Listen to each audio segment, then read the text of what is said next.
Ali ste že kdaj naslikali kakšen avtoportret? Ali portret koga drugega? Zoran Mušič jih je ogromno. Skozi vsa življenjska obdobja je slikal sebe in svojo ženo Ido. V naši zbirki, ki jo je velikodušno podarila bratova družina, so najbolj slavni njegovi starostni avtoportreti.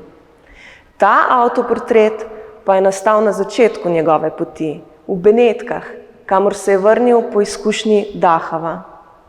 V mesto, kot je sam rekel, kjer skozi meglo vedno posije sonce. In začel uspešno mednarodno kariero. To sliko si je pripravil na nenavaden način. Namesto slikarskega platna je vzel iverno ploščo, nanjo nanesel debelo gosto plast belega lepila in čez položil tanko plast gaze. Naslikal se je s toplimi lazurami in kot je rekel, slikaš tisto, kar poznaš. Morda človek sebe vsaj približno pozna. Te slike nismo restavrirali, saj je brez poškodb, čeprav je nastala 1948. Tudi take slike imamo restavratorji radi in prepričani smo, da tudi vi doma skrbite dobro za svoje umetnine.